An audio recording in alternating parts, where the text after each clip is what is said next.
അതെ, ഇന്ന് ഹെൽത്തി ആയിട്ട് ഒരു എള്ളുണ്ട റെസിപ്പി കണ്ടല്ലോ. വരും അതിനൊരു ചൂട് പാനിലേക്ക് ബ്ലാക്ക് സെസമേ സീഡ് അഥവാ കറുത്ത എള്ള് ഇട്ടൊന്ന് റോസ്റ്റ് എടുക്കുക. ആ 1 മിനിറ്റ് റോസ്റ്റ് ചെയ്യാൻ വരട്ടെ. കുറച്ച് വൈറ്റ് സെസമേ സീഡ് കൂടെ ആഡ് ചെയ്ത് കൊടുക്കണം കേട്ടോ. പിന്നെ ഒരു കാര്യം, ഇത് കഴുകി വൃത്തിയാക്കിയിട്ട് ശേഷമാണ് നമുക്ക് റോസ്റ്റ് എടുക്കേണ്ടത്. ഇനി ഇതൊരു 10-20 മിനിറ്റ് കണ്ടിന്യൂസ് ആയിട്ട് ഒരു മീഡിയം ഫ്ലെയിമിൽ റോസ്റ്റ് എടുക്കാം. പിന്നെ കരിഞ്ഞു പോകാതിരിക്കാൻ പ്രത്യേകം ശ്രദ്ധിക്കണം. ഓക്കെ, വീട്ടിലെല്ലാവർക്കും എള്ളുണ്ട ഇഷ്ടമാണ്. ഞാൻ കുറച്ച് അധികം ഉണ്ടാക്കി വെക്കുന്നുണ്ട് കേട്ടോ. ഇതിങ്ങനെ നന്നായിട്ട് റോസ്റ്റ് ആയി പൊട്ടിപ്പൊട്ടി തുടങ്ങുന്ന സൗണ്ട് വരുമ്പോൾ ഫ്ലെയിം ഓഫ് ചെയ്ത് കൊടുക്കാവുന്നതാണ്.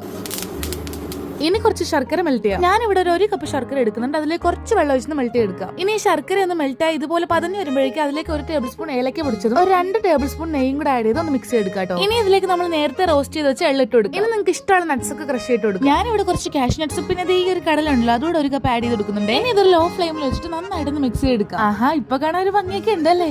ഇനി പ്രത്യേകം ശ്രദ്ധിക്കേണ്ട കാര്യം, ഇത് ചൂടായിരുന്നു നമ്മൾ ചെറിയ ചെറിയ ബോൾസ് ആക്കി എടുക്കാം. നോക്കൂ, നമ്മുടെ എള്ളുണ്ട റെഡി ആയി കഴിഞ്ഞാൽ ഇനി ഇതൊരു ഭരണിയിലോ കുപ്പിയിലാക്കി വെച്ചാൽ എത്ര നാൾ വേണമെങ്കിലും. സത്യം പറഞ്ഞാൽ ഞാൻ ഉണ്ടാക്കി നോക്കിയപ്പോഴാണ് ഇത്ര സിമ്പിളാന്ന് പറഞ്ഞത്. പിന്നെ ഇത് ഡെയിലി ഒരെണ്ണം വെച്ച് കഴിക്കുന്നത് ഹെൽത്തിന് വളരെ നല്ലതാണ് കേട്ടോ. അപ്പൊ നമ്മുടെ ഇന്നത്തെ ഈ റെസിപ്പി ഇഷ്ടപ്പെട്ടാൽ ലൈക്ക്, ഷെയർ, സബ്സ്ക്രൈബ് ഒന്നും മറക്കണ്ട. അപ്പൊ എല്ലാം പറഞ്ഞ പോലെ ടാറ്റാ, ഗുഡ് ബൈ.